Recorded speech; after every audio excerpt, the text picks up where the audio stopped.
Bismillah. Assalamualaikum warahmatullahi wabarakatuh. Eh, Nama perkenalkan saya Rifki Akmal Najon yang akan jadi pewawancara hari ini. Oke, mungkin buat yang pertama bisa ini aja kayak perkenalan dulu ya.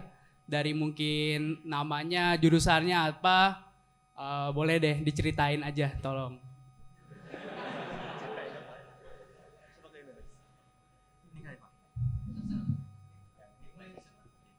Oke, boleh mulai dari yang paling kanan dulu ya.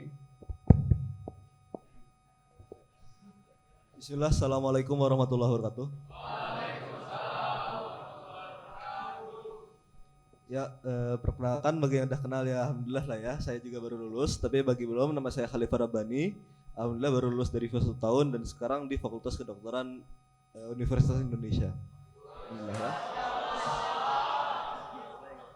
Waduh. Ngeri euy. Assalamualaikum warahmatullahi wabarakatuh.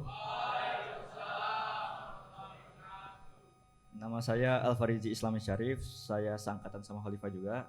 Saya mengambil jurusan akuntansi UI. Waduh. Ngeri euy. Assalamualaikum warahmatullahi wabarakatuh.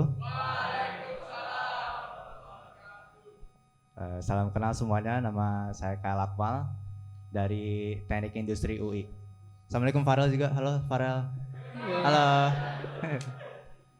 Oke, keren-keren banget kayaknya ya. Buset dah. Oke. Ini berarti kan udah jadi anak UI nih ya kan ya. Nah, coba deh, boleh nggak tolong ceritain dong gimana sih waktu itu nge-schedule waktu belajar waktu di FIWA kan. FIWA kan padat nih aktivitasnya. Gimana sih cara kalian tuh bisa tetap fokus belajar gitu di tengah-tengah padatnya aktivitas? Oke, boleh mungkin dari satu persatu mungkin ya. Berarti konteksnya di Viwa ya? Di FIWA, ya. Di FIWA. Oh, kalau gitu sih sebenarnya menurut saya sih, aduh pakai saya nggak enak. Kalau pakai gue lo boleh nggak? Gimana nih audiens nih? Biar Boleh. kan biar tambah Ini interaktif Ustadz Aman ya. kan ya? Ustadz Aman kan Tat? Oke, Beda setahun doang soalnya. Jadi kalau di Viwa sih menurut gue sih gak, waktunya sebenarnya di porsinya udah bagus sih sebenarnya. Sebenarnya tinggal bagaimana kita ngegunain waktu kita sebisa mungkin pas jadwal belajar, bukannya buat main ngobrol-ngobrol, beneran buat belajar, buat waktunya istirahat jadi pakai buat istirahat, buat tidur bukan begadang. Hal gitu sih. Sebenarnya kalau dari Viwa pemorsian jadwalnya menurut gue udah pas sih. Tinggal berarti penggunaan waktunya aja yang menurut lu udah bagus ya? ya udah bagus. Oke. Lanjut. Kalau dari sudut pandang gue sih, Viwa ini sebenarnya udah sama kayak KL, bagus gitu. Tinggal kita doang pakai waktunya yang benar aja. Tambah dong. Apa?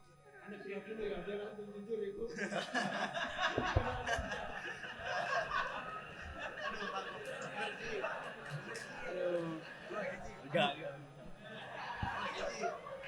Ilaliko.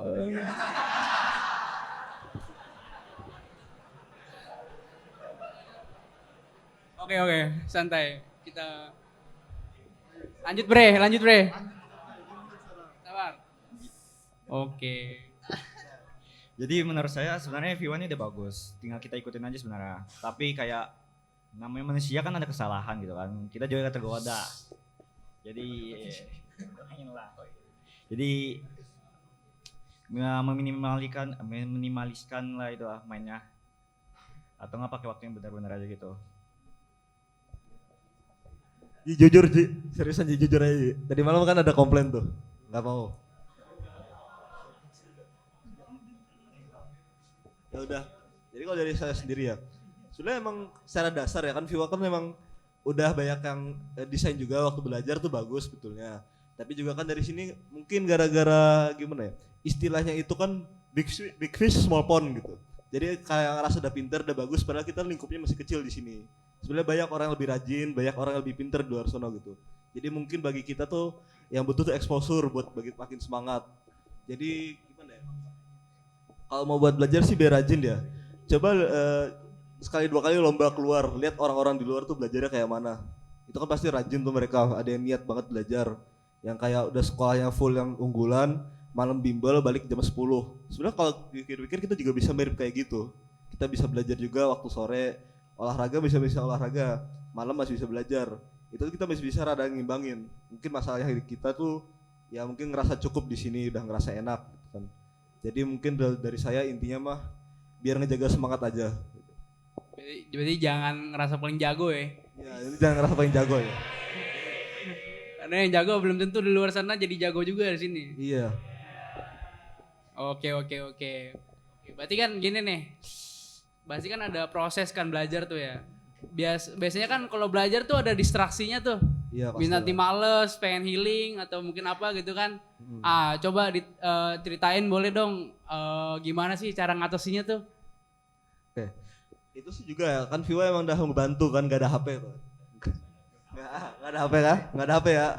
Gak ada HP. Ya gak ada HP. Ada. Kan ada di Ada. Yang ada jangan dipakai. Soalnya itu juga kan HP emang masalahnya distraksi utama lah ya kalau sosial media itu kan di sini alhamdulillah udah ya belum lihat udah nggak ya. ada. Tapi juga kan banyak ya misalnya ngobrol tuh juga masuk, habis itu main-main bareng ya, teman lain lah, mau tidur lebih lama lah.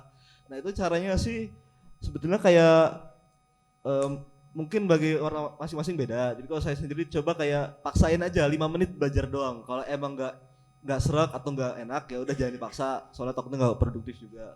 Tapi saran saya sih mungkin dari nggak usah metode-metode yang ribet-ribet. Tapi coba dulu misalnya paksain 5 menit belajar. Siapa tahu nanti udah kerasa. Soalnya yang biasanya paling susahnya tuh di bagian mulainya. Kalau masalah bosen bisa diganti dikit. Jadi kayak coba shift gear gitu, ganti gear dulu selama 5 menit. Kalau emang ngerasa pas lanjut, kalau enggak ya mungkin bisa cari cara lain buat refreshing sebentar gitu aja. Kalau dari sudut pandang gue sih kalau ada distraksi gitu mendingan ikutin aja dulu keinginan lu daripada lu ntar belajarnya keganggu lu mikirin. Misal contoh lu mau misal lu mau main basket dulu nih sebelum belajar, mendingan lu main contoh sore ya, ini gue mau main basket nih, mending gue main basket dulu aja daripada gue belajar yang gak fokus, gue kepikiran gue mau main daripada lu sia-sia waktu lu. Tapi ingat lagi, lu harus ingat waktu lu waktu cuma sebentar doang di sini kan, juga lu harus fokus belajar juga di sini, bukan buat main. Oke. Kalau dari gue sih sebenarnya ini lebih ke teknis ya. Jadi cara gue belajar dulu itu tuh nggak, misalnya dikasih waktu belajar 2 jam, 3 jam, nah itu ber 3 jam full belajar tuh enggak. Jadi cara gue yang belajar tuh gue ngebagiin waktu gue jadi 2 bagian. Satu bagian belajar serius, yang satu lagi bagian buat main-main sedikit lah. Dan itu porsinya biasanya 25 menit buat belajar, 5 menit buat main-main istirahat. Nah ini sebenarnya ada penelitiannya juga. Jadi dengan melakukan hal itu kita nih jadi intinya semangat terus lah. Lupa ya sebenarnya detailnya gimana. Cuman kita jadi bisa lebih gampang fokus dalam waktu 25 menit itu dengan kita adanya istirahat 5 menit jeda gitu. Dan ini bisa fleksibel waktunya, misalnya mungkin kalian kuat, sejam belajar gitu, gacor banget tuh. Sejam belajar full, efektif, terus istirahat misal 10-15 menit, terus lanjut lagi itu juga bisa. Jadi mungkin itu sih tips dari gue. Oh gitu aja. Iya gitu doang. Gacor nggak? Oke. Biasanya kan kalau orang mau masuk kuliah tuh, mau bimbel, daftar bimbel ini, daftar bimbel itu, menurut lu pada butuh nggak sih gitu-gituan tuh? Kayak intern atau mungkin apa aja lah.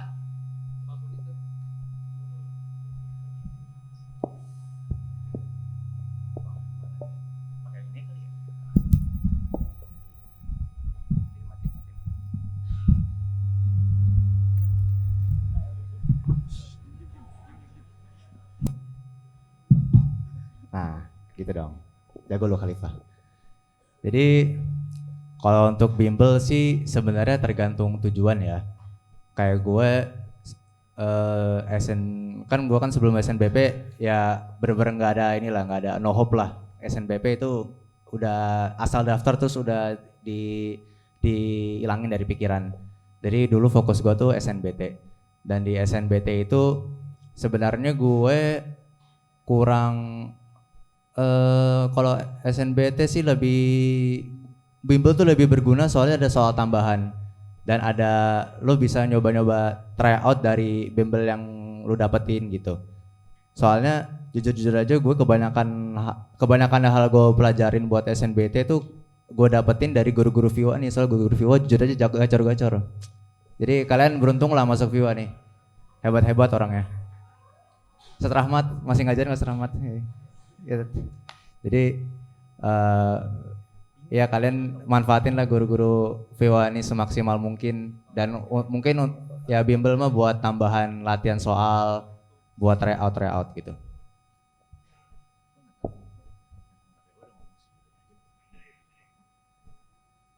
Jujur gue belum pernah bimbel, tapi menurut gue kayak bimbel tuh penting juga sih di sini. Karena banyak materi yang di sini tuh belum dipelajari di kuliah itu. Seperti kalkulus dan lain-lainnya. Jadi menurut gue itu bimbel tuh penting juga. Sumpah aja sih kata Ahmad, jelasin dikit. Jadi masalah bimbel ya, gimana ya?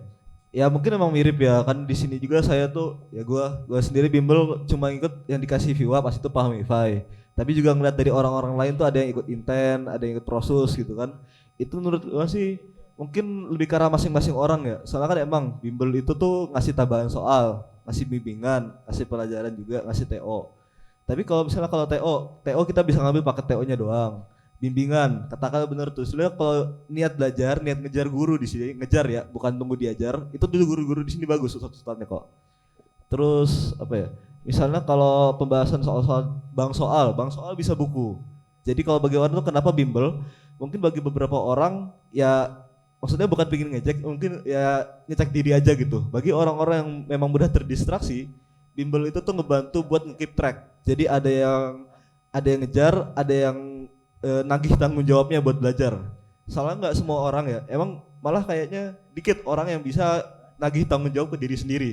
Jadi misalnya, oke ya udah saya harus belajar sekarang. Enggak kan biasanya tuh ya udah lagi malas dikit, ngaret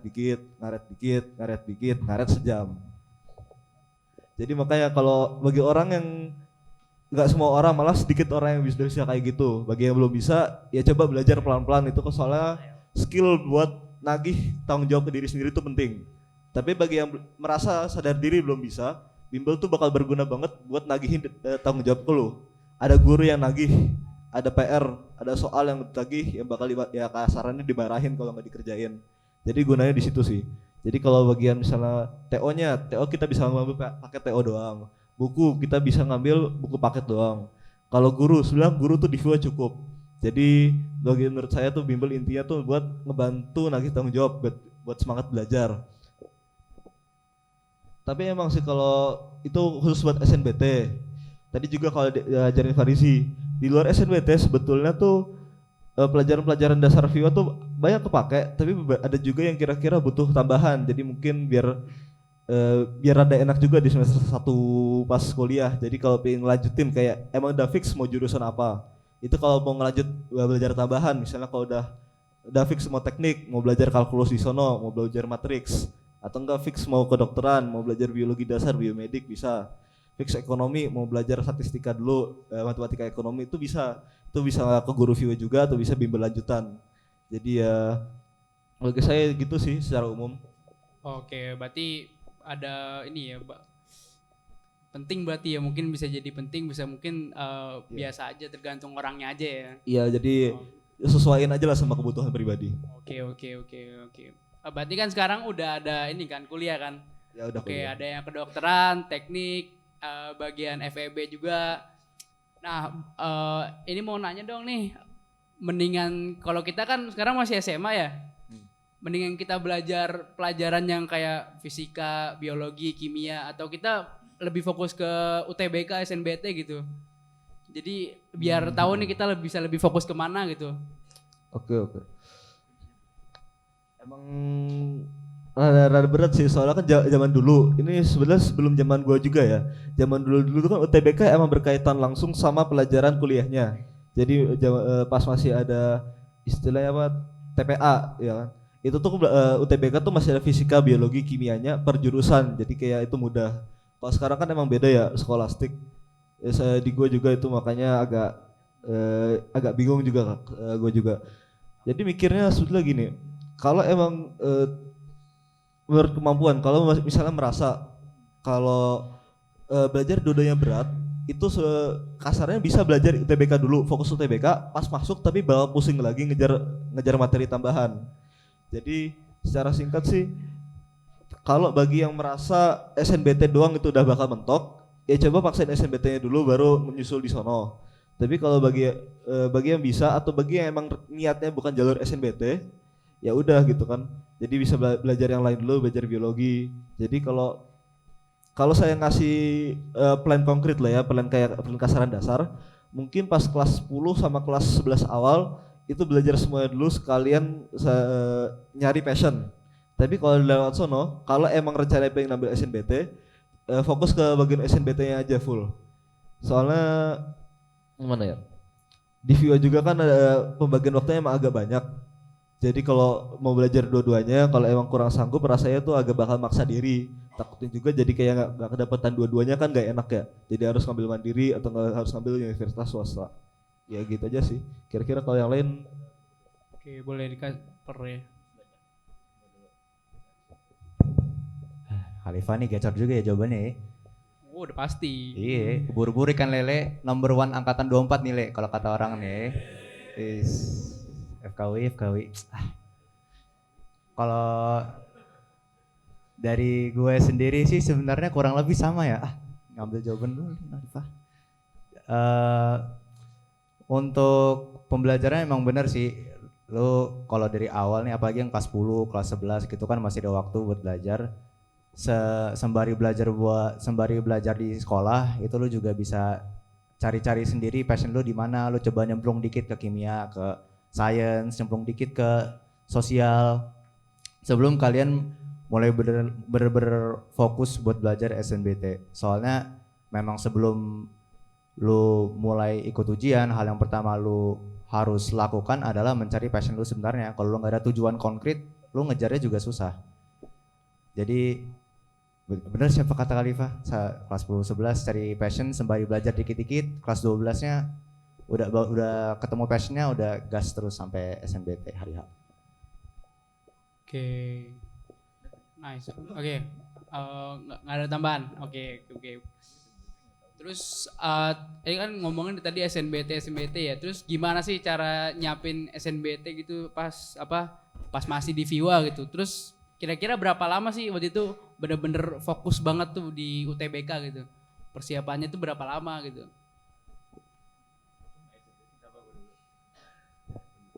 udah mungkin kan ya kadarullah mulai dari gue lagi soalnya gue yang SNBT, yang lain alhamdulillah keterima lewat SNBP ya ini dua. Nah, jadi tuh sebenarnya pas gue sendiri ya, ini mungkin kurang ideal tapi mungkin cerita pengalaman aja biar bisa kebayang dikit. Jadi tuh kan gue tuh pas kelas 10 11 tuh masih kayak yang biasa-biasa aja, kayak masih sekolah biasa, rada nyantai lah ya. Habis itu pas kelas 12 baru tuh nyoba SBT, mulai nyoba TO. Nah, di situ TO pertama tuh inget anjlok tuh pas itu 580 doang gitu. Kan padahal kalau nyari yang misalnya computer science atau enggak dulu ya.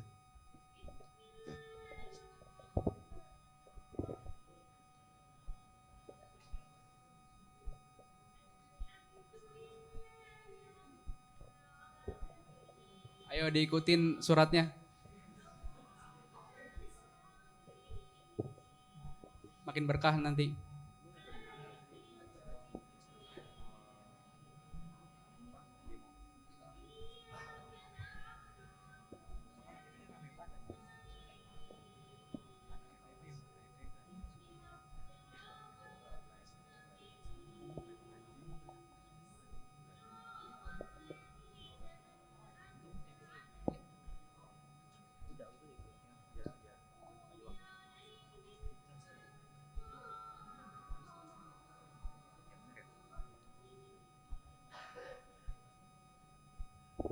Oke, Oke. Damar. Ya, izin lanjut dikit ya, mungkin dipersingkat aja biar enak.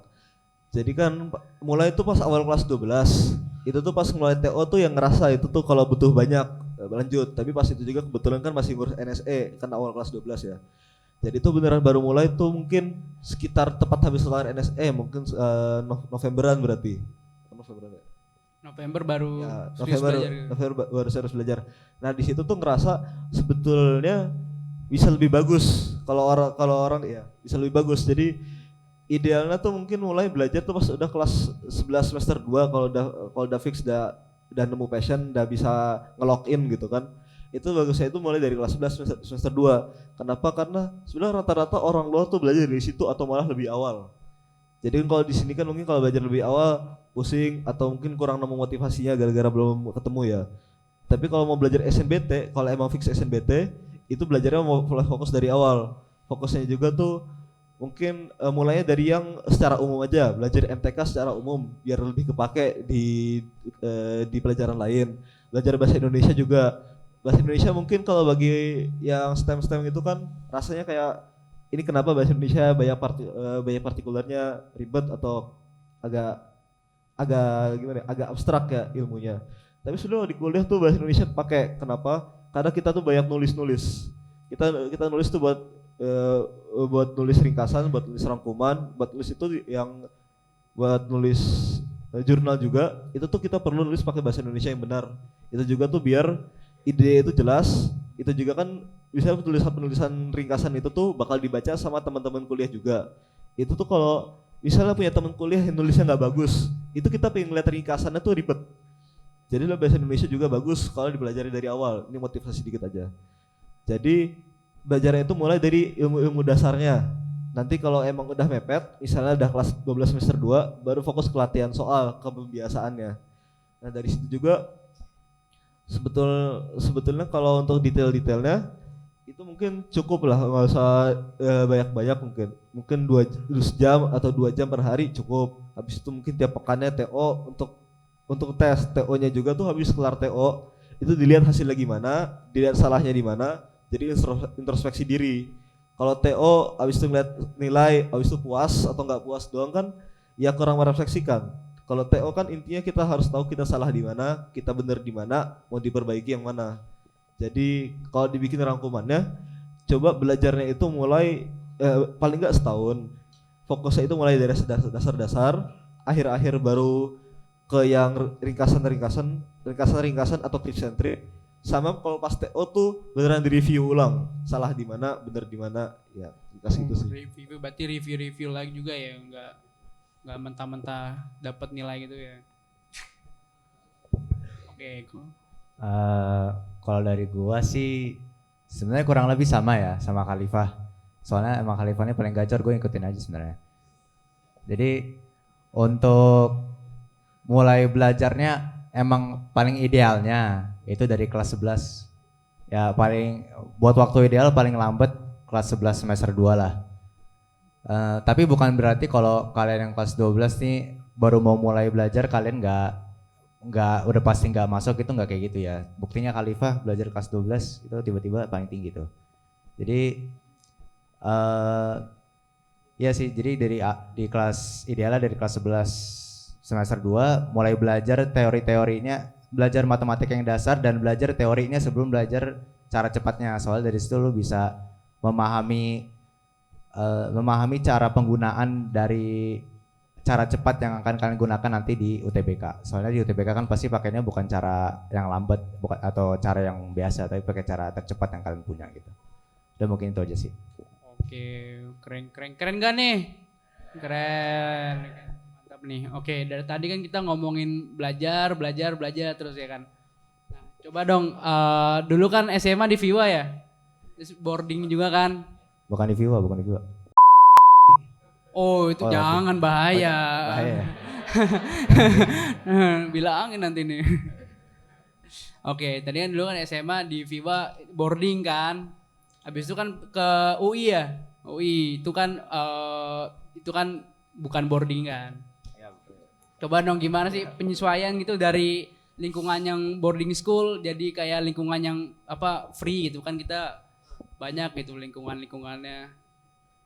Jujur gua kaget banget sih waktu masuk UI itu kan. Kaget. Ya kan kalau di Viva kita cuma lihat laki-laki doang gitu kan, kayak waktu kita juga udah terjadwalkan. Kalau di sana kan campur, kita bebas, lu mau ngerokok mau ngevape bebas juga boleh. Oh.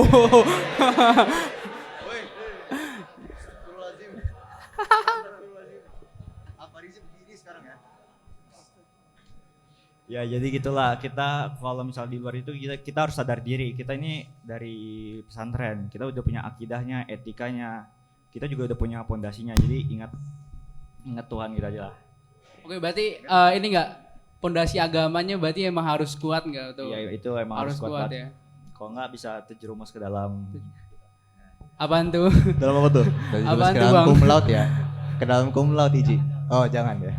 Oke, ini boleh nih kayak ceritain dong apa sih? Gimana penyesuaiannya dulu? Penyesuaiannya Cari gimana sih? pinter Alfarzi. Aku juga nggak ngerti ini. Untuk penyesuaian yang pertama pastikan itu ketemu orang banyak. Yang kayak Oke. Iji bilang kan dari gender yang berbeda itu paling fundamental, terus sampai behavior yang berbeda. Agama juga beda-beda, bukan Islam doang. Islamnya juga macam-macam, ada yang Muhammadiyah dan NU segala macam lah. Lebih dalam lagi dong gimana? Kita penasaran nih, kita anak boarding kan. Belum tahu nih. Ya, jadi ketemu ada jadi pokoknya orang A sampai Z adalah, ada yang Masya Allah alim banget ke masjid setiap hari baca Quran dan lain sebagainya. Ada juga itu gua tuh, itu gua Oh, tuh. lah. Ya, itu gua tuh.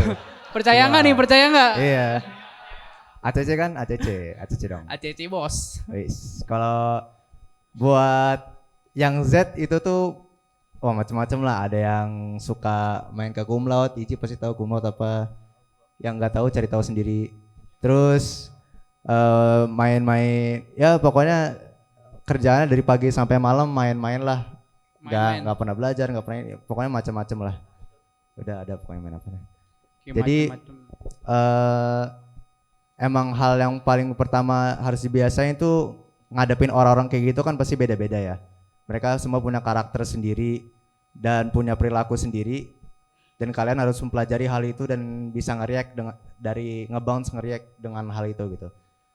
Dan on a deeper level kalian juga harus nyari circle pertemanan kalian yang baik gitu. Cari yang agamanya masih straight, yang solehah juga nggak apa-apa deh. Solehah Yang juga penting nggak apa-apa. solehah gitu. Khalifah mau tambahin Khalifah yang paling Masya Allah. Oke. Sebenarnya banyak sih kan, kalau bilang masalah diversitas tuh sebetulnya yang paling berkualifikasi ngomong tuh dari Farizi. Soalnya FEB kan orangnya tuh gimana ya? Latar belakangnya paling macem-macem lah. Ya. FEB tuh latar belakang paling macem-macem. Sedangkan kalau di FK ya rata-rata orangnya ya alhamdulillah gitu kan. Mereka kan emang susah masuk ke sono. Jadi mungkin mentalitas buat rajin belajarnya masih ke bawah gitu. Jadi alhamdulillah masih belum terlalu ngeliat yang macem-macem. Tapi bener sih kalau dibilang kan banyak latar belakang agama. Kalau mungkin gak usah sejauh agama lah. Kalau agama kan emang udah jelas beda. Latar belakang prioritas.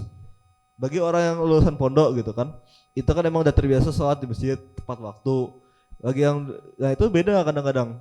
Ini masih sama Islam ya. Kadang-kadang tuh ngomong kalau sholat jamaah 5 waktu tepat waktu di masjid itu udah dibilang alim.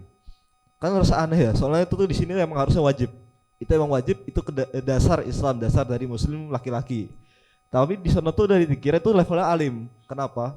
Karena mereka biasanya kalau sholat tuh yang penting sholat. Jadi misalnya udah terbiasa tuh sholatnya sendiri dipepetin. Padahal nggak ada uzur macam-macam. Jadi emang prioritasnya beda. Bagi mereka mungkin prioritasnya memang akademik. Ada yang mungkin prioritasnya itu memang experience. Mungkin jalan-jalannya, mungkin makan-makannya. Jadi mungkin makan, mungkin kulineran. Jadi prioritasnya beda-beda. Jadi bagi kita yang prioritasnya agama, itu harus dikokohin dulu. Prioritas agama tuh maksudnya gimana? Prioritas agama tuh maksudnya ngapain aja? Habis itu kalau kayak gitu berarti temanannya sama siapa aja? Soalnya temenan tuh penting. Soalnya kalau kita tuh nggak nyari circle atau lingkungan yang sesama, yang sepemikiran, itu walaupun kita awal kekeh, itu lama-lama kebawa dikit. Soalnya kan kadang-kadang juga misalnya kita kumpul-kumpul sama orang yang emang kalau pas nongkrong tuh nggak lihat waktu. Itu mungkin beberapa orang bisa dengan enaknya itu makin mundur, tapi itu pun nggak enak kan rasanya. Misalnya izin gimana padahal lagi seru-serunya, itu kan lama-lama nggak enak lah, tunggu ini kelar, nggak enak lah ini lagi pada main udah ngajak gitu kan. Nah itu pertama-tama paling cuma nggak sholat jamaah, habis itu lama-lama nanti malah sambil mepet waktu, lama-lama udah kodo aja dulu, di kodo padahal kan kodo itu kalau nggak sengaja kelewat sholat, bukan kalau ngelewatin sholat.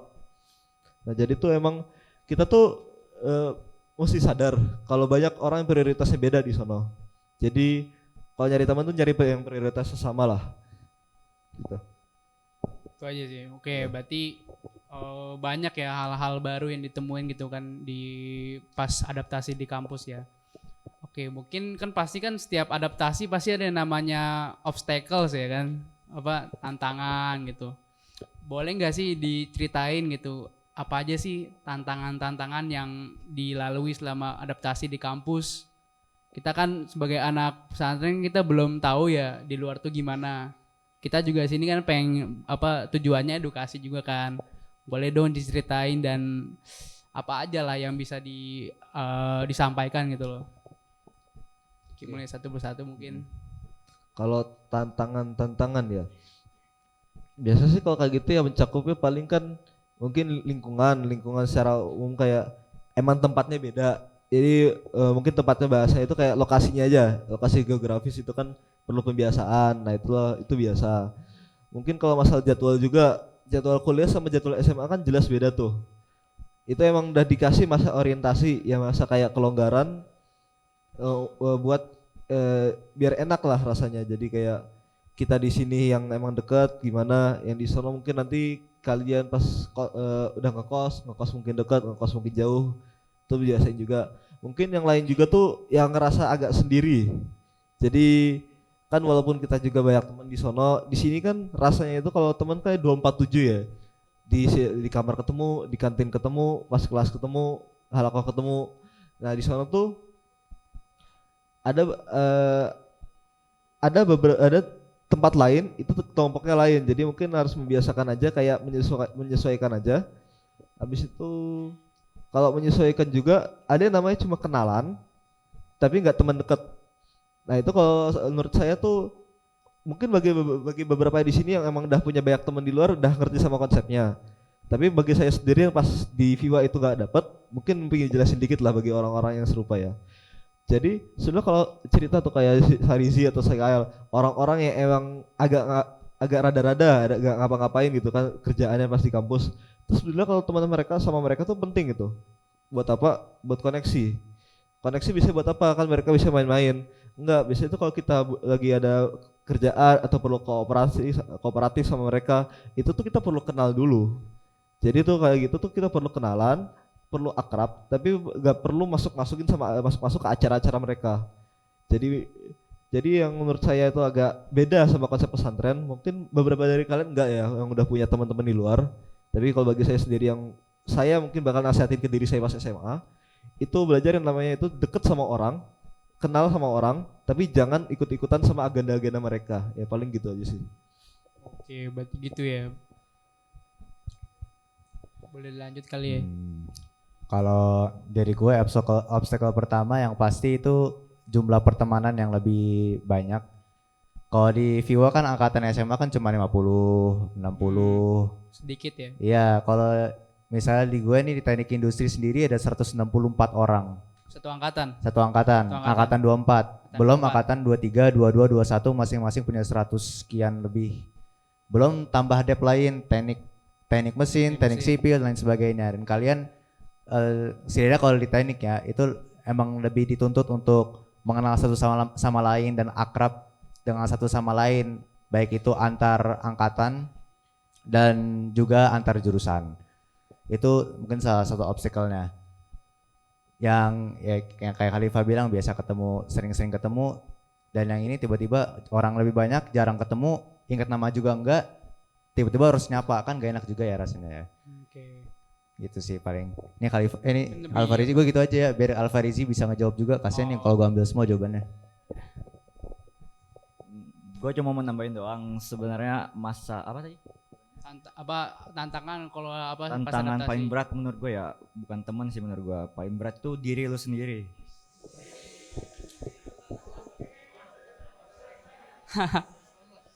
karena gini, kalau malas tuh datang ke tubuh kita kayak kita rencana mau begadang nih, mau ngerjain tugas semuanya. Tapi kita malas, lebih baik tidur kan jadi hilang semua gitu. Jadi ya malas tuh tantangan menurut gue paling berat itu. Males. Berarti Diri sendiri itu. tantangan paling besar kalau menurut Alfarizi males ya. Kalau menurut tuh males. Oke.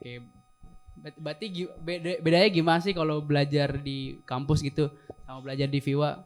Kalau di Viva itu kan lu belajar kayak mau nggak mau lu harus itu kan. Tapi kalau di kampus itu lu ada dua choice gitu. Lu mau ngerjain atau enggak. Itu juga terserah lu. Lu juga yang nentuin ke depannya. Jadi ya lu itu di univ itu lu ngambil jalur mana lu bakal dapat apa gitu ntar. Jadi lu tahu sendiri itunya. Berarti lebih mandiri ya secara pribadi secara diri sendiri gitu ya. Ya lebih mandiri di kampus. Oke, berarti apa sih mungkin saran yang bisa dipersiapkan dari sekarang gitu? Enggak ada. Belum ada. Siapin mentalnya sih kata gua.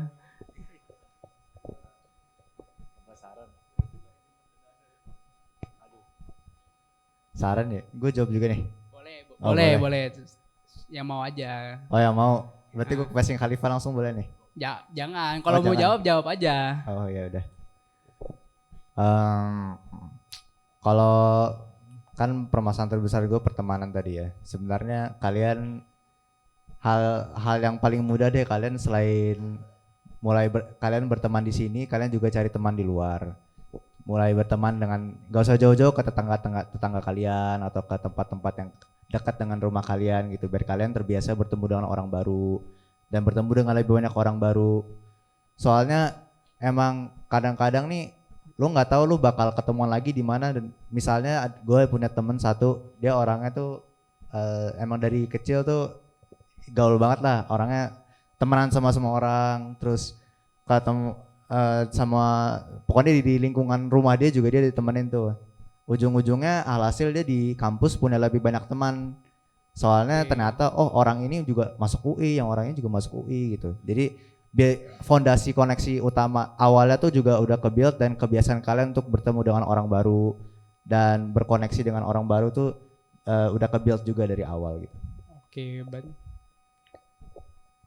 Ya, kalau dari saya sendiri sih mungkin kalau yang bahas tentang temen tuh udah bagus banget sama yang dikasih sama KL. Mungkin saya pengen nambahin tentang masalah yang males itu sama diri sendiri. Jadi kan itu sebenarnya males balik lagi ke masalah prioritas. Jadi tuh uniknya kalau di kuliah ya, itu tuh emang ada orang yang sengaja ngambil nargetin nilai pas-pasan. Kenapa? Karena dia emang punya prioritas lain. Misalnya tuh gue punya cutting gitu kan. Itu emang fokusnya itu tuh di olahraga sama di nyari prestasi-prestasi kayak jadi duta gitu. Nah, alhasil gimana? Alhasil tuh itu PR itu tuh bare minimum. Jadi kalau PR bentuknya itu yang penting dikumpulin, udah dikumpulin kertas kosong. Emang gitu. Jadi kayak kan PR kalau di univ tuh beda, ada PR yang penting dikumpulin, ada juga presentasi tuh yang sebetulnya kita nggak perlu nyiapin, kita cuma yang penting sekelas itu bisa bikin presentasi yang bagus. Nah kalau kayak gitu tuh ada beberapa orang yang emang prioritasnya beda, yang emang mungkin misalnya dia prioritasnya di luar. Misalkan aja kalau dia prioritasnya olahraga gitu kan, dia berarti lebih waktu-waktu longgarnya dibikin olahraga. PR-nya itu dikerjain seadanya aja. Abis itu kayak gitu tuh kadang-kadang ya minta izin sama temen, minta dibantuin dikit gitu kan. Jadi bagi saya sih coba urutin uang prioritasnya. Soalnya bagi orang yang malas terus gak ngapa-ngapain, itu kan berarti hasil akademisnya mungkin mirip sama orang yang prioritasnya beda. Nah, soalnya yang membedakan orang yang prioritasnya beda itu yang misalnya emang ngincer lomba atau ngincer berorganisasi, itu tuh ada organisasi atau lombanya. Kalau kalian pas males terus emang gak ngapa-ngapain, yang kalian dapat tuh waktu kosong buat malesnya. Jadi kan prioritasnya beda. Sama-sama akademik di nomor 2, tapi kalau yang males tuh berarti tuh gak ngapa-ngapain di nomor 1. Bagi orang yang lain ini itu organisasi yang di nomor 1. Jadi kalau kayak gitu tuh mungkin bisa introspeksi diri aja bagian prioritas kalian masing-masing gitu ya sih. Berarti harus selalu punya prioritas gitu. Iya gitu. Jangan sampai apa? Nolep ya. Iya, soalnya banyak sibuk juga kalau di kuliah tuh.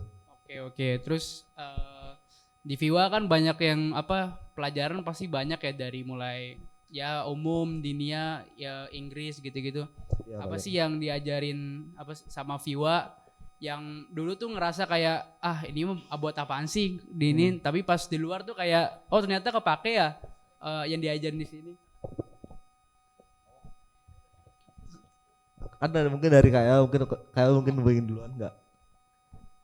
Oh, Betul ya, nanti Khalifah ngambil semua jawabannya. Jadi kalau dari gua yang paling obvious kan diniyah ya. Dan gua dan gua bakalan utamain di situ sih. Soalnya kayak yang Khalifah awal bilang, mungkin semua orang-orang kan pada kalau di luar ngira sholat 5 waktu di masjid, gak usah di masjid ya, sholat 5 waktu aja itu udah mantap, itu udah masya Allah alim gitu. Padahal in reality itu nggak kayak gitu. Kalau kita belajar lebih dalam kan di Islam sebenarnya sholat bukan sekedar sholat doang, tapi di masjid dan tepat waktu di awal waktu gitu. Hal-hal kecilnya aja tuh menurut gue pelajaran yang sering kita lewatkan dan kita anggap remeh, tapi di luar tuh sebenarnya yang di value banget oleh beberapa orang, karena semua orang nggak mandang sesuai dengan pandangan kita gitu. Itu mungkin gue singkatnya gitu. Alfarizi mau nambahin Alfarizi? Boleh tambahin nggak apa-apa.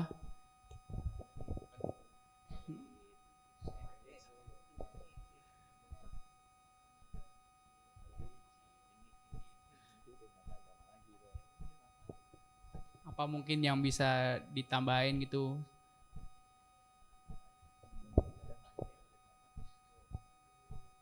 Oke, Alifa dulu ya, Alifa Mungkin dulu. Farizi masih pingin kayak memformulasikan kata-kata biar kata-katanya mantep kayak yang tadi tuh.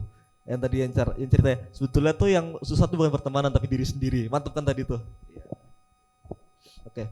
Jadi tuh kalau apa ya, yang kira-kira tuh sebetulnya di sini dianggap remeh kan, tapi di luar ya kalau dunia kan emang dari udah jelas gitu ya. Mungkin di sini juga nganggapnya terlalu detail lah atau sudah nggak terlalu kepake lah. Tapi sebenarnya kayak gitu tuh bakal kepake dikit-dikit. Mungkin kalau lebih ke arah mindsetnya atau prioritasnya itu kan kembali lagi prioritas.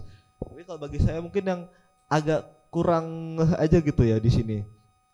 Itu sebetulnya tuh pelajaran bahasa. Kalau bagi yang suka bahasa ya mungkin jelas ya kayak berguna Inggris udah jelas pasti. Kalau bagi bahasa Arab sebenarnya gunanya di kampus apa sih gitu kan? Sebetulnya tuh kalau dari situ, kalau kita paham bahasa Arab itu bakal jauh lebih mudah untuk nemuin circle-circle yang seiman. Jadi kalau emang paham bahasa Arab itu tuh nyari orang-orang yang lingkungan Islam itu bakal lebih mudah entry point yang soalnya kan mereka juga bisa fasih bahasa Arab. Jadi tuh kalau di sini bahasa Arab yang mungkin nahwu sorof yang males lah, atau bahasa Arab juga mungkin jarang kepake. Saya juga kuliah di sini doang. Peminatnya bukan luar negeri. Percaya itu bakal walaupun dikit itu bakal kepake buat cari lingkungan yang enak gitu, yang Islami di universitas gitu. Oke, berarti agama tuh jadi pondasi penting juga ya buat di luar sana ya. Iya.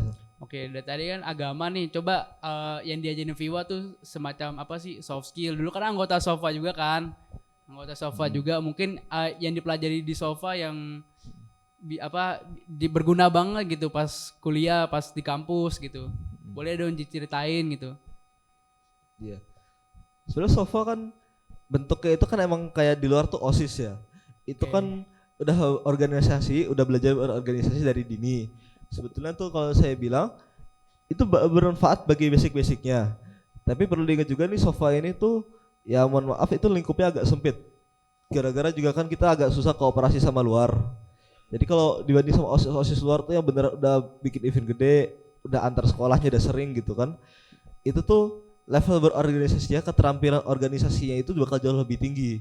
Jadi misalnya nanti kalau udah di kuliah itu ngebikin event-event itu tuh skalanya gede, anggotanya banyak gitu kan.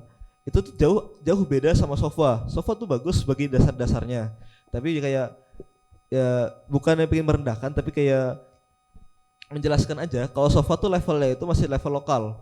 kayak anggota sofa pun walaupun seangkatan full kan, itu tuh gak nyampe 100. Sedangkan kalau kepanitiaan di Univ itu tuh pasti nyampe-nya ratusan. Soalnya kan di Univ sendiri itu tuh satu fakultas itu ada ribuan orang, panitia pasti ratusan. Itu tuh skala organisasinya pasti beda, pasti lebih rumit. Jadi bagi saya sih sofa itu entry point buat berorganisasi.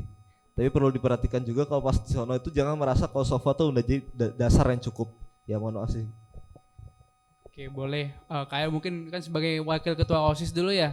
Nah, pasti banyak nih pengalaman yang bisa diceritain. Pakaya. Pakaya. Dari Oh iya, Akila ya. Akila mana sih? Enggak usah. Jadi kalau dari gue pribadi sih hal yang paling bermanfaat yang gue pelajarin dari Sofwa itu gak usah jauh-jauh deh. Gue belajar public speaking. Bagaimana gue belajar cara ngomong di depan, cara gue mempresentasikan sesuatu. Soalnya gue dari SMP sampai kelas 10 tuh gue tipikal orangnya yang sangat-sangat introvert dan menutup banget. Ya kan sih? Ada sih banget.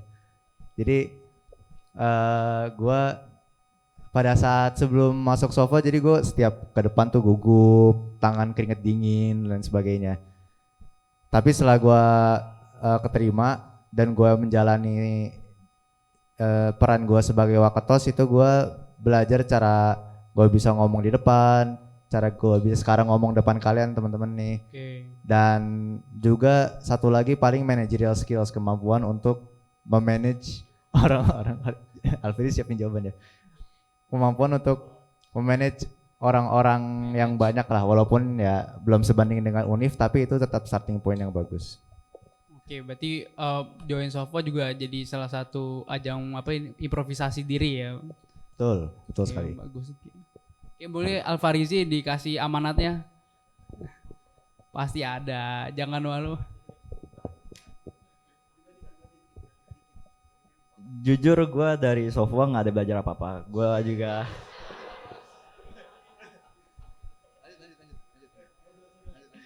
gue agak kecewa juga sama Sofwa waktu tahun gue.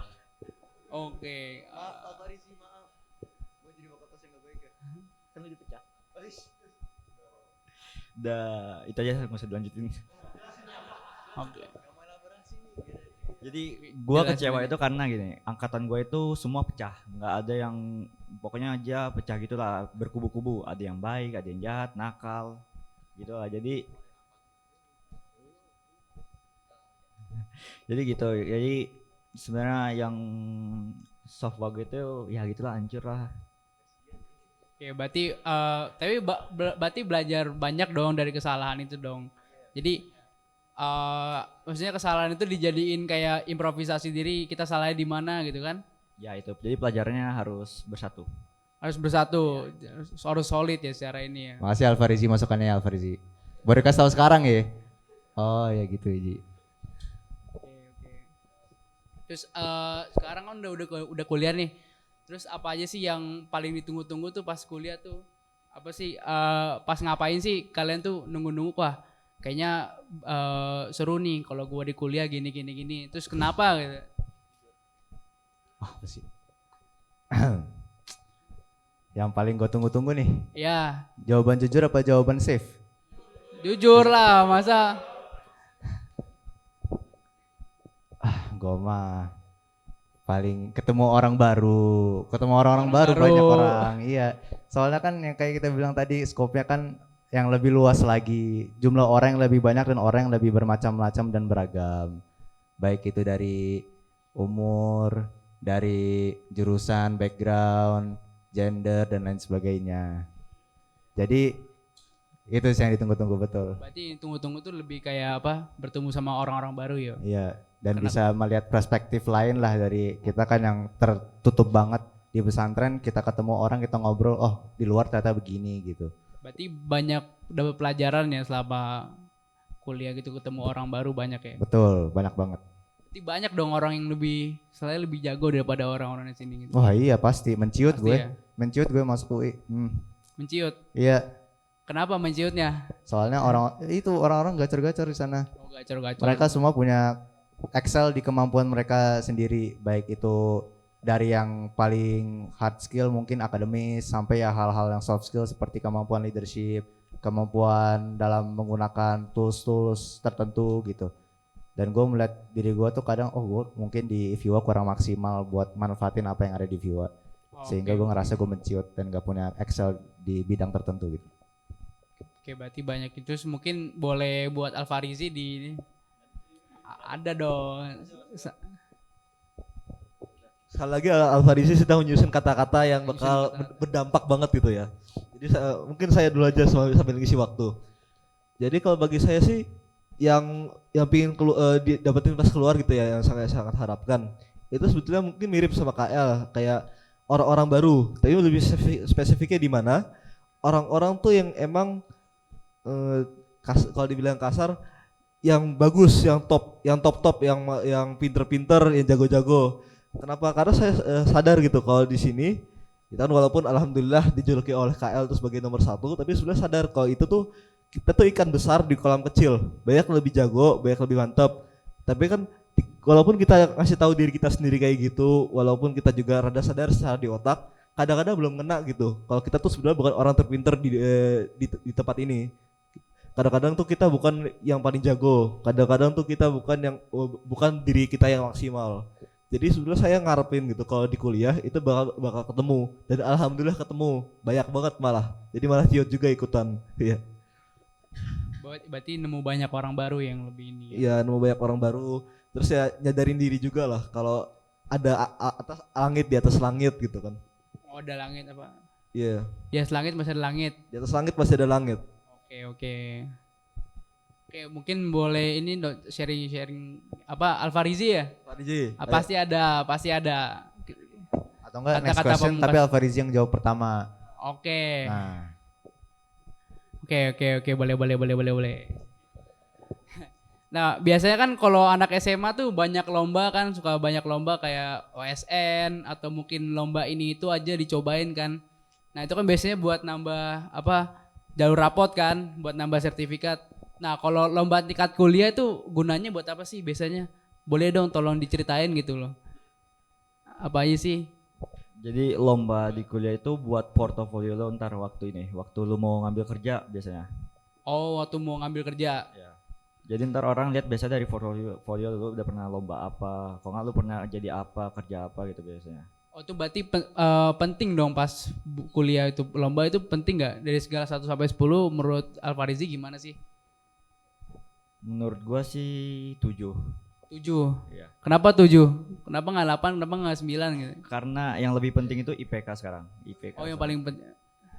Berarti lagi fokus ini IPK ya? Ya. Oke. Terus kalau Mas Kayal gimana nih?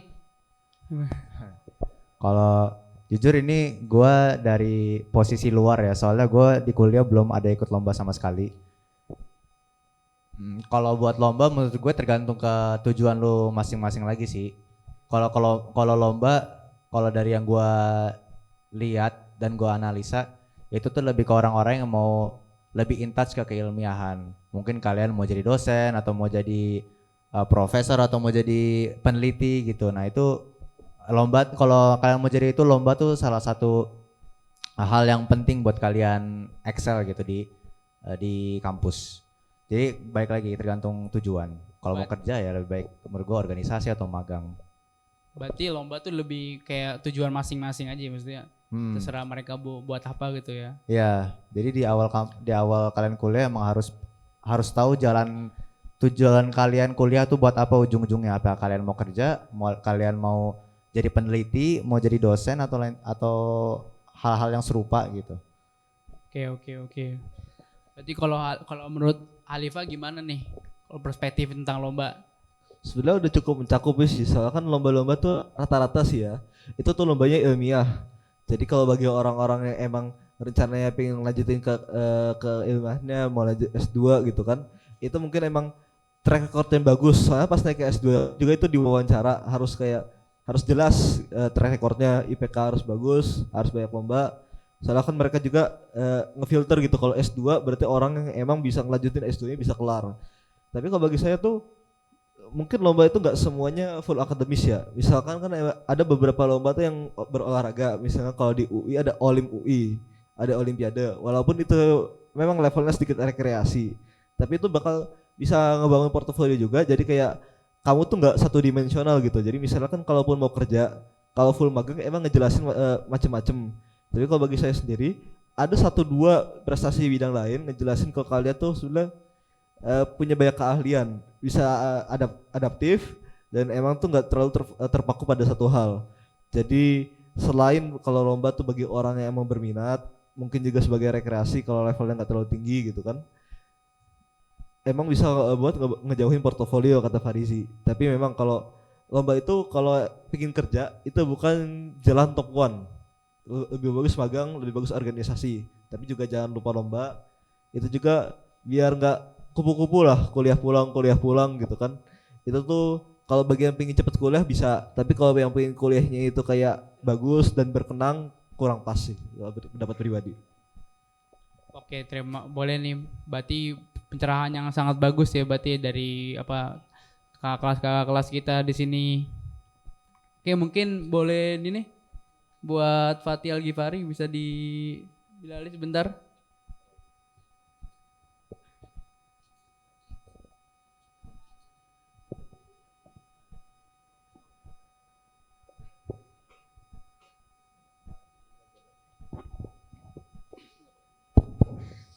Iya, Masya Allah. Luar biasa sekali pencerahan dari kakak-kakak alumni kita teman-teman. Saya pribadi sebagai seorang yang juga mengejar PTN, jujur saja sangat tercerahkan ya. Apalagi saya SMP pun juga bukan boarding, terisolasi ya dari dunia luar. Saya juga berada di lingkungan yang full laki-laki. Jadi bintang-bintang kita hari ini menurut saya sangat membuka pandangan kita terhadap bagaimana dunia luar, dunia perkuliahan begitu. Alhamdulillah ya. Setelah ini kita ada istirahat selama 20 menit. Setelah 20 menit santri harap kembali lagi ya ke sini. Insya Allah setelah ini kita akan ada sesi tanya jawab.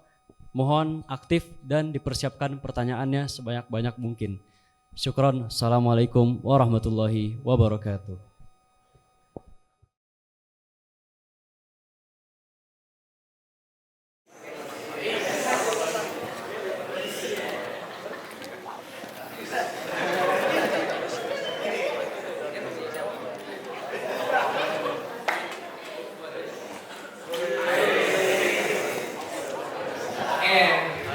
Dari tadi udah banyak nih pertanyaan yang dilontarkan dari saya, maksudnya kan dari kita udah ditanyain pertanyaannya. Coba deh dari siswa-siswa ada nggak nih teman-teman kita yang mau nanya nih sama profesional di sebelah kita ini loh. Oke, jadi kan ada sesi tanya jawab. Jadi buat yang mau bertanya tentang sesuatu apapun itu feel free aja buat bertanya ya. Serah apa. Ada yang mau nanya nggak? Ada.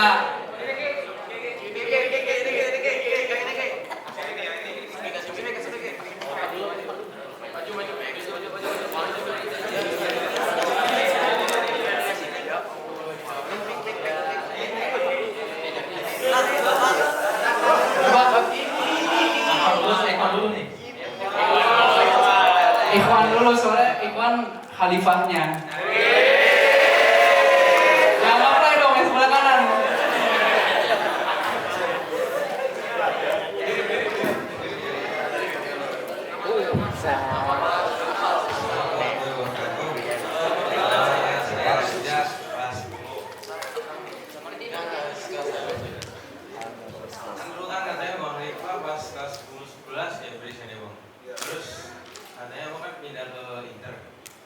Transisi dari Cambridge ke internasionalnya gimana?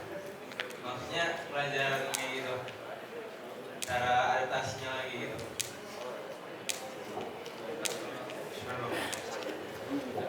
Ya baik, ya terima kasih atas pertanyaannya Raja. Jadi kan ya emang gitu ya. Jadi pas kelas 10, 11, terus 12 juga itu saya belajar itu pakai kurikulum Cambridge. Jadi kan juga ini kan agak shift gini. Latihannya juga pakai SBT, pakai sistem nasional, habis itu jadi sekarang pakai sistem nasional. Jadi sebetulnya kalau bagi penyesuaian ya, sebetulnya tuh kalau untuk materi-materi dasar itu nggak terlalu beda.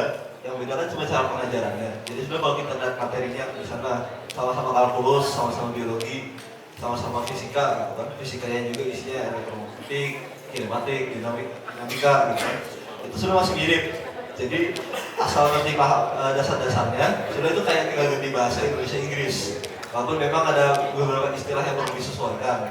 Tapi untuk kayak metode-metode belajar, ya karena sekarang juga udah sistem merdeka ya, itu kan sistemnya lebih longgar. Jadi mungkin yang bisa dititik beratkan itu tuh sistem dari yang Cambridge itu lebih ke arah dicocokin materi gitu kan. Kita ini materinya, ini bukunya, belajarnya begini, ini pelajaran PPR. Kalau yang merdeka atau mungkin yang kuliah juga kan itu lebih ke arah terbuka, jadi kayak minatnya kemana. Itu sih paling tinggal lihat-lihat aja kira-kira kita perlunya apa, terus fokus belajarnya ke situ. Jadi kalau di bagian teknisnya nggak ada, paling cuma di bagian sistem belajar motivasinya aja gitu. Kalau ada lanjut pertanyaan bisa. Ya kalau ingin ada pertanyaan lebih dalam, kalau kurang menjawab gitu.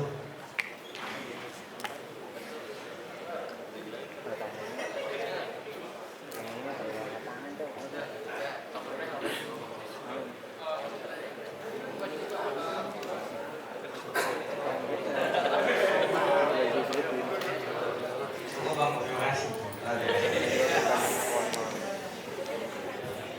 Oke, berarti Raja udah terjawab ya pertanyaannya. Oke, aman ya. Berarti ada yang mau nanya lagi tadi ya? Oh, Fatia gimana nih? Gimana ya? Enaknya gimana nih? Oke, Ikhwan dulu 2, habis itu nanti baru kita rebut-rebutan lagi. Nah, bukan gitu. Aman. Oke.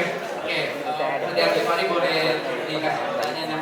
Mohon yang lain didengarkan. Bismillah, mungkin pertanyaan ini saya tujukan kepada Bang Anpa lagi karena saya juga sebagai seorang anak kelas 11 yang ingin masuk kedokteran juga. Pertanyaan saya mungkin apa yang pelajaran misalkan di Fakultas Kedokteran sejauh ini yang menurut Abang paling sulit dan sekiranya lebih baik misalkan saya persiapkan dari sekarang gitu. Jadi sebetulnya kalau ini kayaknya agak khusus di FKUI ya, mungkin berbeda sama sistem FK yang lain. Kalau FK lain kan mungkin udah dari awal belajar blok gitu, udah belajar anatomi, udah belajar neurologi, fisiologi gitu ya. Dan kalau di FKUI itu belajar begitu tuh baru tahun kedua. Tahun pertama tuh masih biomedik, biokimia dasar, habis itu baru biologi molekuler gitu kan. Nah bagi saya kalau cerita pribadi, biologi molekuler itu agak mantap soalnya ada jauh gitu kan. Dibagi ada dalam juga dibagi kimianya. Jadi emang banyak materi-materi gitu. Tapi kalau misalnya bagian belajar ya, kalau bagian belajar penting itu tuh emang fokus di bagian materi-materi biokimia dasar yang biologi. Kalau rencana SNBT-nya ke cover kan kayak kemarin juga tuh. Kalau sebenarnya masih SMA itu kalau emang SNBT-nya belum pede, fokus SNBT dulu. Tapi kalau SNBT udah pede,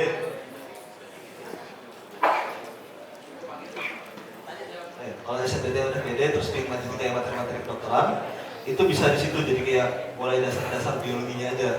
Kalau sebenarnya dari cutting mungkin yang kayak neurologi atau anatomi itu yang paling ribet. Jadi kalau saran dari saya sih kecuali kalau emang udah paham bener gitu kan, ya udah paham bener biologinya, baru masuk situ. Soalnya pas dari awal-awal tuh rasanya cukup kok buat adaptasi, buat yang siap-siap ke arus sama materi-materi yang beneran. Berarti udah terjawab. Mikir bos ini. Ini dalami gitu. Kurang puas dari jawabannya. Sejauh ini berarti ada nama matkul SGBM, sel genetika biologi molekuler. Jadi itu ya bahasanya agak berat di kimianya ya, karena memang pada ruang di FIBA kan guru kimia ada dikit, jadi kayak kalau di kimianya nggak bisa terlalu dalam ya, jadi banyak yang baru bisa. Gimana? Oke, sudah terjawab. Oke, berarti gara-gara udah terjawab mungkin kita bisa pindah nih ke yang mau bertanya lagi nih.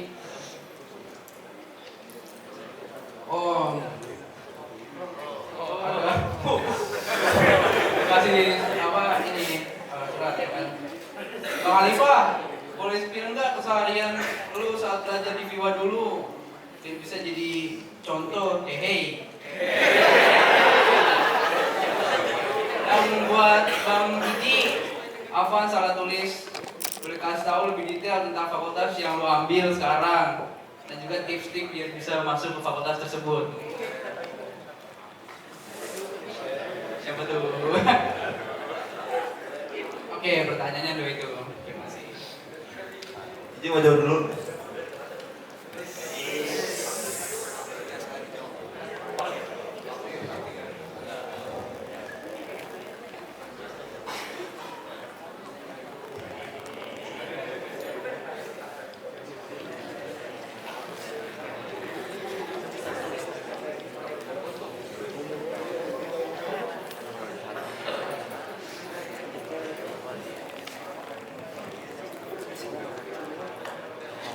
Jadi fakultas sekarang yang gue ambil kan FEB dan jurusan gue akuntansi. Terus itu tips-tipsnya karena gue SNBP gue cuma ya, tahu lah. Tapi gue agak rada nyesel waktu gue setelah SNBP gue dapat itu kan ada libur panjang. Gue agak nyesel gue pakai waktu itu cuma buat main-main doang sama buat yang lain. Padahal di VIWA ini banyak pelajaran yang belum dipelajari buat masuk kuliah nanti seperti ya kayak tadi kalkulus dan lainnya. Kalau tipsnya sih gue cuma bisa ngasih tips yang setelah terima SNBK atau ya terima di FEB itu kayak kalau bisa curi start dulu lah biar nggak kagok waktu di kuliahnya.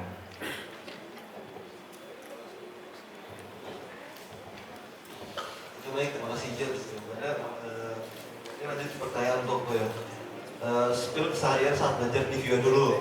Oke, jadi pas di VIWA sih paling kalau yang ikut pas pelajaran biasa udah kerjain aja, belajar yang benar, perhatiin benar, kalau kerjain tugas yang benar aja. Paling yang di sini yang bisa didalamin tambahan-tambahannya ya, kayak pas yang belajar mandiri atau gimana gitu ya. Jadi saya nontonin aja pas yang kondisi idealnya, jadi kayak kan emang kadang-kadang tuh males, ada kadang-kadang lebih pengen main atau lebih pengen olahraga. Tapi yang bagusnya tuh kalau misalnya tiap sore gitu kan, itu mungkin nyempetin 1 atau 2 sore pas hari puasa aja gitu kan biar ringan. Itu tuh besok sorenya jadi tambahan belajar. Malamnya juga, malam tuh kalau dikasih waktu habis isya sampai mungkin sekarang tuh jam 9 atau setengah 10 itu dibuat belajar yang benar. Belajarnya juga kalau kita mau bahas teknis ya terstruktur gitu. Jadi kalau pas masih awal-awal kita belajarnya materi, kita cek materinya, habis itu kita coba aplikasiin ke soal, cek materi lagi, aplikasikan ke soal. Nah gitu terus. Nanti kalau udah agak jauh, udah merasa paham, baru pas pelatihan soal. Latihan soalnya juga tuh kalau masih awal-awal ya, kalau yang belum belajar SNBT, coba itu materi soal-soal yang mantap, jangan soal-soal repetitif. Kita biar pastiin kita tuh paham dari dasarnya. Kalau paham dari dasar, kalau pengen lanjut level tuh mudah. Soalnya misalnya kalau kita pengen mulai dasar aja, kalau kita ingin belajar perkalian, tapi belum ngerti pertambahan tuh benar maksudnya apa, itu kan susah, jadi paling hafalan. Kalau kita udah ngerti pertambahan benar, kita ngerti pengurangan dengan benar, tentang bagian enak, tentang bagian pahamnya benar, pangkat sama angka enak. Nah lanjut gitu, jadi kayak kita harus paham dari dasar, naik bentar, naik bentar. Nah kecuali kalau misalnya ini yang banyak kemungkinan kan yang SMA udah mulai masuk SNBT, itu tuh fokus di bagian latihannya. Soal kita tuh perlu persiapan karena SNBT itu lebih ke arah kita tuh bisa sebagus apa di luar kepala. Lain kayak misalnya kalau latihan biasa, ujian biasa atau lomba, itu tuh seberapa bagus kita bisa ngelakuin ilmu tersebut. Kayak aja sih. Buat yang nanya terjawab nggak? Jawab. Sini nanya siapa sih? Oke. Terjawab. Oke. Kalau gitu, move nih ke pertanyaan selanjutnya. Ada yang mau nanya nggak? Jihan.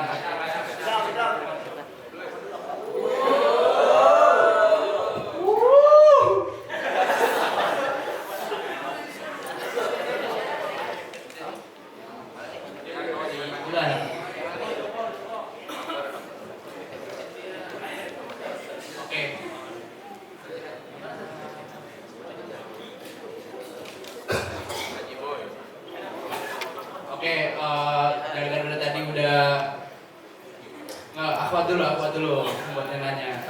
Tadi udah ikhwan mulu dari tadi. Kasih dikit. Ada yang mau nanya nggak? udah ngomong. Assalamualaikum warahmatullahi wabarakatuh.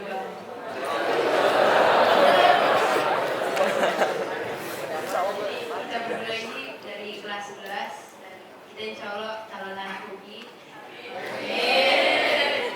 Dan saya sendiri tertarik pada teknik mesin, Bang.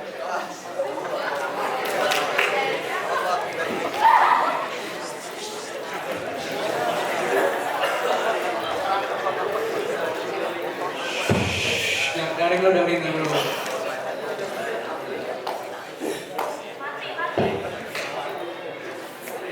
Assalamualaikum warahmatullahi wabarakatuh.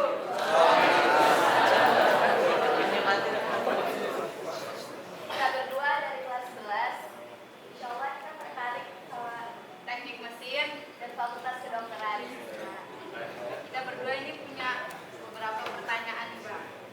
Yang pertama, untuk abang FK nih, sistem belajar di FKU itu seperti apa dan apa bedanya FKU dan FK lain?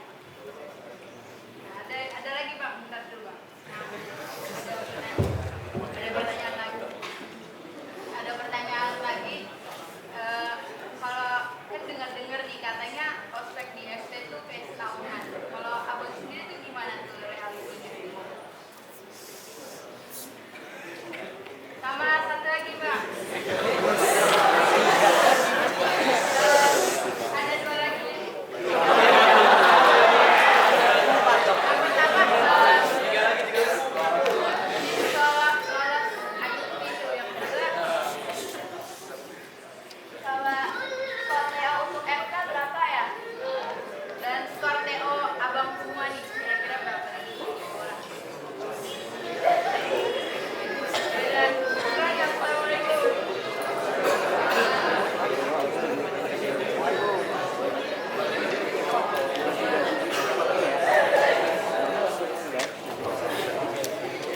Terus ya baik, terima kasih untuk pertanyaannya. Begitu kalau nggak salah pertanyaan pertama ya, kayak sistem belajar di FK tuh gimana bedanya sama sistem belajar di FIWA. Jadi mungkin ya FK, FKUI ya, FKUI dan FK lain ya. Jadi kalau dengar dari teman yang sama FK ya, kayak ya kan di angkatan gue tuh ada Pram, ada Faiz, ada Aisar, sama ada Dindra, itu FK lain berarti. Ada UNER, ada Undrau, ada Unhas, sama ya gimana? Kalau di Universitas Muhammadiyah, zamannya masuk kelas. Dan di sana tuh bagi saya sama-sama agak beda sama kalau di SMA. Di sana tuh kalau di FK tuh lebih banyak diskusi, jadi kayak saling nyari informasi secara pribadi. Jadi belajar secara aktif, kayak dari informasinya sendiri, nyoba belajar diskusi. Jadi itu kayak sebetulnya nyiapin kalau kita tuh udah jadi dokter. Kalau kita udah jadi dokter kan harus update, up to date ya informasi. Nah kalau up to date informasi itu kan kita harus bisa nyari sendiri walaupun bukan mahasiswa. Jadi makanya itu kayak disiapin dari setiap mahasiswa itu diajarin cara belajar sendiri, cara diskusi sama rekan sejawat. Kalau fokusnya itu bedanya FKUI sama FK lain. Kalau bagi saya sendiri, FKUI itu lebih banyak persiapan di keterampilan soft skill kedokterannya. Jadi kayak kalau dari FK lain itu ada yang mungkin langsung belajar masuk anatomi, ada yang langsung belajar macam-macam gitu kan. Kalau di sini tuh lebih banyak tentang masalah gimana cara jadi dokter yang baik. Jadi kayak di sini ada komunikasi kesehatannya, ada etika dalam kedokteran, diajarin juga tuh cara manage diri dan manage ekspektasi dan psikologi orang lain. Jadi pas ngajarin dokter tuh kan mungkin ada beberapa dokter yang ya qadarullah belum terlalu jago itu untuk menangin pasien.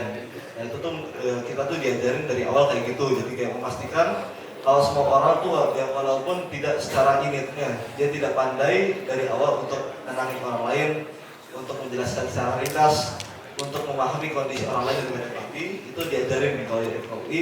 Menurut saya itu lebih dalam daripada beberapa FK yang lain. Pertanyaan kedua untuk Kyle. Pertanyaan kedua tadi kan tentang ospek ya. Ospeknya yang kalian dengar tuh benar setahun secara total. Ini gue gambarin sedikit ya. Ospeknya kalau ini gue belak-belakan aja soalnya gue malas Mas Bong. Iya. Jadi pertama tuh ada ospek UI, jadi ospek kampus. Yang kedua tuh ada ospek fakultas dan yang terakhir ada ospek jurusan. Nah, untuk ospek kampus ini tuh berjalannya dia tuh jalan sendiri, sedangkan ospek jurusan dan ospek fakultas itu berjalan bersamaan. Jadi kalian mungkin bakal keteteran kan dan pusingnya di bagian itu. Dan yang paling lama tuh yang pasti itu ospek jurusan. Soalnya jurusan kan kita paling dekat sama jurusan kita sendiri. Ini gua tuh kamar sendiri. Berarti dan ya sih itu doang sih. Jadi kalian selebihnya cari tahu sendiri aja. Soalnya nanti pada trauma. Harusnya nggak trauma. Aman aja kok. Kalau ospek cuma setahun, sisanya santai-santai aja. Jadi nikmati aja prosesnya, fokus dulu, fokus belajar buat masuk dulu. Pikiran ospek dan seterusnya mah itu urusan nanti lah pasti. Saat pertanyaan terakhir itu tentang masalah TO dan nilai buat masuk FK ya. Nah, jadi kalau ya setahu gue ya kalau untuk FK UI tahun ini itu tuh pas range-nya itu kayak minimumnya itu rata-rata di 770-an.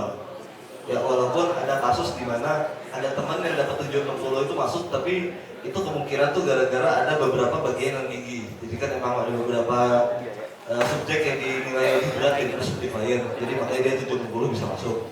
Tapi sebenarnya sih biasanya rata-rata tuh di 770 ke atas. Untuk TO terus sendiri sih, mungkin emang rasanya agak berat ya, tapi kalau 770 tuh berarti kita TO tuh targetnya itu mungkin bisa di 770 pasnya. Karena biasanya rata-rata ya, kalau orang tuh TO terus ujian beneran, itu tuh nilainya naik paling enggak 20, bisa 30 atau 40 dari nilai biasanya. Jadi kalau orang biasanya dapetnya 720-an gitu kan, itu biasanya TO tuh paling enggak 750 bisa dapat. Jadi nggak usah terlalu pesimis, tapi juga berarti standarnya harus pas, karena biasanya itu kita pakai pertambahan nilai itu sebagai margin of safety, jadi buat jaga-jaganya. Jadi jangan kalau kita 770, kita tuh pas TO ngejarnya cuma 720 ya, 720 atau 730. Soalnya nanti kan lompatnya belum tentu sejauh itu. Jadi kita incer pas di perbatasannya, habis itu lompatan nilainya itu buat jaga-jaga aja. Terus kalau misalnya TO pribadi ya, alhamdulillah sih ya TO-nya bisa dapat main bagus. Ya walaupun ujung-ujungnya itu tuh kayak yang biasanya orang tuh nambahnya 40-an, gue sendiri tuh nambahnya dari rata-rata TO cuma 20-an, mungkin gara-gara agak blunder dikit pas lagi ujiannya. Tapi alhamdulillah masuk dan margin of safety-nya lumayan, jadi kayak gak mentok di 770 walaupun gak nyampe 800 gitu. Ya baik, segitu saya. Apakah ada yang ingin dilanjutkan pertanyaannya atau sudah cukup dari sang penanya? Oh sudah ya, ya terima kasih. Ada. Bentar. Bentar katanya bentar.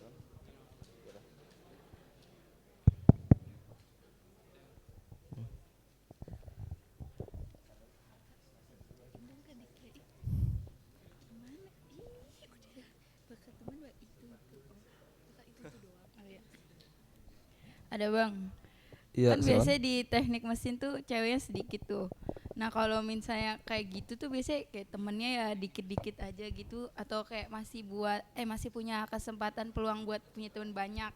Sama kayak ada nggak sih stereotype cewek teknik? Makasih bang. Ini gua ngelihat dari posisi luar ya, soalnya kan gua teknik industri. Harusnya tanyanya ke Syafi nih, bukan gua. Iya, harusnya Syafi. Jadi kalau dari luar sih gua ngelihat perempuan-perempuan tuh punya kesempatan yang sama. Malah kalau gua lihat beberapa kepanitiaan yang yang menjabat jadi posisi-posisi yang lebih tinggi itu malah cewek-cewek, ada beberapa. Jadi menurut gua walaupun khususnya di mesin cewek tuh nggak banyak, cuman malah gara-gara itu mereka digali terus mereka potensinya, dan mereka dituntut buat jadi orang yang lebih yang setara lah sama cowok-cowok. Jadi lu bisa belajar banyak dari situ sih. Jadi lu jangan takut aja. Yang penting lu willing to learn dan mau berubah dan change for the better gitu aja sih. Ya makasih bang.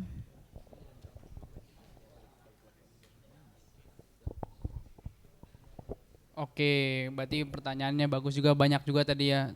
Sekarang ada yang mau nanya lagi nggak? Oke. Oke, Pasha ya, Pasha ya. Pasha mau nanya. Oke, Pasha, Pasha. Oke.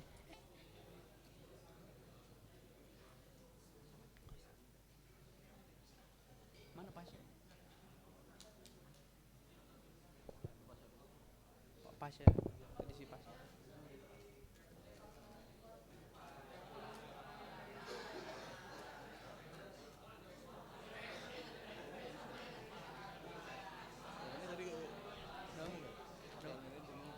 Iya.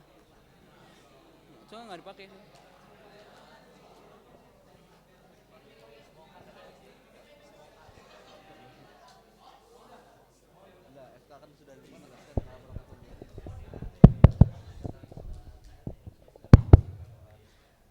Assalamualaikum warahmatullahi wabarakatuh.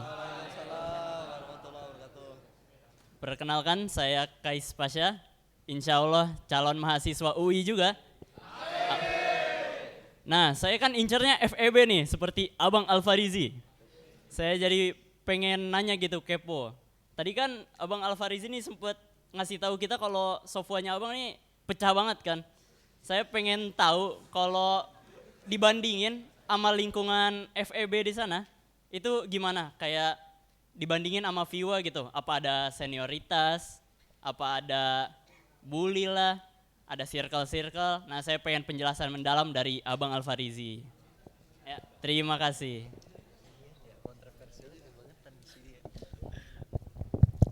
Terima kasih Pasya. Kalau senioritas ada, kayak di awal-awal itu kita bagi FEB, kita itu mahasiswa 2 pekan pertama itu kita harus pakai jas kuning terus. Abis itu kita kalau makan itu kita nggak boleh ke lantai 2-nya. Abis itu kalau masalah bully, sampai saat ini gue belum pernah nemu bully gitu. Udah cukup belum? Apalagi?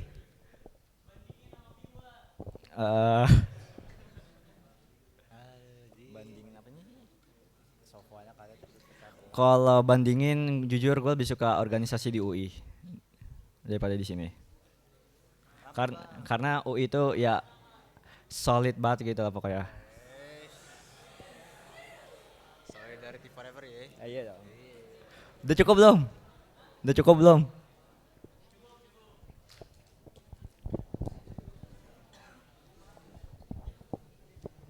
Oke, berarti sesi tanya jawab sudah selesai. Masih lagi nggak?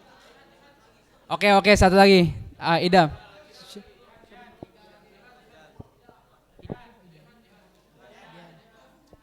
Rajehan, boleh dikasih.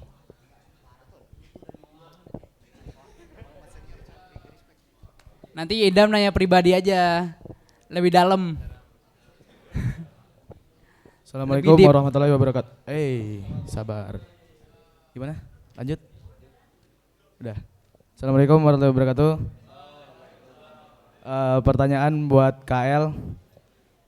Oh, nama dulu. Nama saya Rajahan. Pertanyaan buat KL. Kan lu kan paling aktif di organisasi dari SMA, mungkin sampai kuliah saat ini. Nah, di organisasi kuliah saat ini kan orang-orangnya banyak dan gak semuanya baik. Cara biar terhindar dari pergaulan bebas yang dilarang sama agama, contoh rokok, pacaran, atau minum. Gimana sih caranya? Gimana sih cara terhindar dari itu semua yang dilarang agama? Lah, udah, itu aja.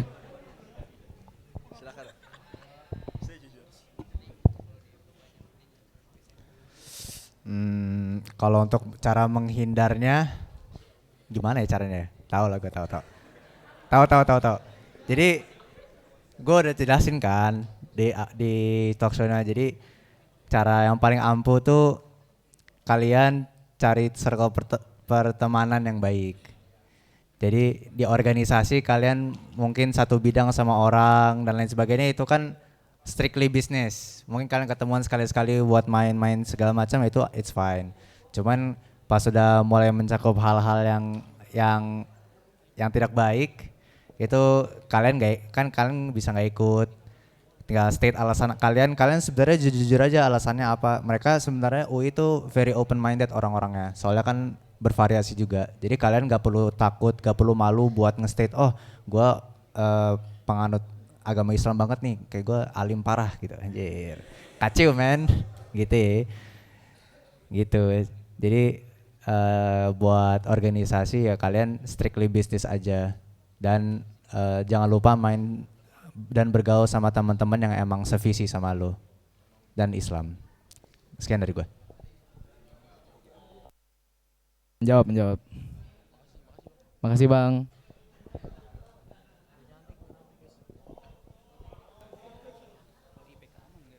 PK masih aman sih walaupun nggak. Oke, berarti sudah ya sesi tanya jawab sudah tutup. Selanjutnya kita kembalikan ke MC ya untuk rundown acara selanjutnya. Boleh untuk Fatih Al-Ghifari.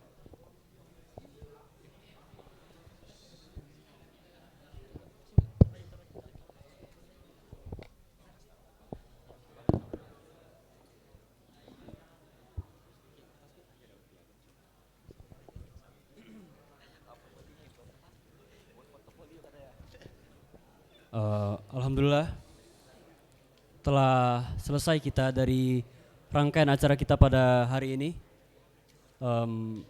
Saya harap diri saya sendiri dan teman-teman semuanya, baik ikhwan maupun akhwat, insya Allah tercerahkan, terbuka pandangannya, dan menjadi pertimbangan juga untuk bagaimana nanti kelak ketika ingin memasuki dunia perkuliahan dengan talk show bersama bintang-bintang kita pada hari ini, kakak-kakak kita pada hari ini yang telah melalui dan memakan garam sebelum kita.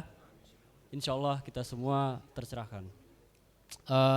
Untuk rangkaian acara selanjutnya ada pemberian sertifikat ya untuk para guest kita hari ini dari Muhammad Anur Al-Fikri selaku Ketua Pelaksana, juga Akila selaku Ketua OSIS, kemudian juga Dian Fadli selaku Ketua Event Organizer. Tafadhol untuk kalian.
Taib, syukron jazakumullah khairan untuk para bintang kita kali hari ini dan juga untuk para tim yang sudah berpartisipasi, juga ikhwan dan akhwat yang sudah mau menghadiri acara kita pada hari ini.